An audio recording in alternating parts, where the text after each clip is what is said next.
નમસ્કાર, આપ જોઈ રહ્યા છે અબલ 24 ન્યૂઝ વડનગર. વડનગર પોલીસે સ્ટોક માર્કેટના નામે છેતરપિંડી કરતી ટોળકી ઝડપીને કરી પ્રશંસનીય કાર્યવાહી.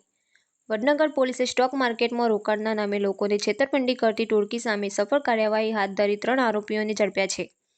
પોલીસે સ્થળ પરથી મોબાઈલ, રોકડ રકમ, નંબર લિસ્ટ અને અન્ય પુરાવા કબજે કર્યા છે. મળતી માહિતી મુજબ વડનગર તાલુકાના સબલપુર ગામે નવા ઘર રોડ પર ખુલ્લી જગ્યામાં બેસીને કેટલાક યુવાનો માર્કેટ પ્લસ નામની મોબાઈલ એપ્લિકેશન દ્વારા શેર બજારમાં રોકાણ કરાવવા લોકોનો સંપર્ક કરતા હતા. તેઓ રોકાણકારોને વધુ નફાની લાલચ આપી એપ્લિકેશનમાં રોકાણ કરાવતા અને બાદમાં છેતરપિંડી કરતા હતા.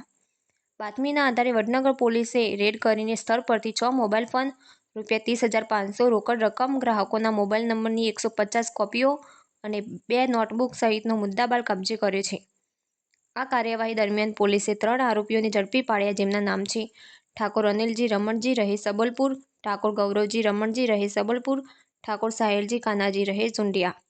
આ સમગ્ર કામગીરી વડનગર પોલીસના PI HL. Joshi, police sub inspector DA. Parmar તેમજ પોલીસ સ્ટાફ વિપુલકુમાર, વિષ્ણુભાઈ ચતુરજી, મુકેશજી ભવિનકુમાર અને અશોકભાઈના સંકલિત પ્રયાસોથી સફળ બની હતી.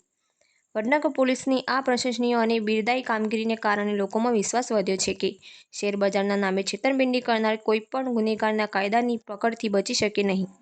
અહેવાલ રણજીતસિંહ ઠાકોર સાથે શૈલેષ ઠાકોર. અમારી ચેનલને લાઇક કરો, શેર કરો, સબસ્ક્રાઇબ કરો.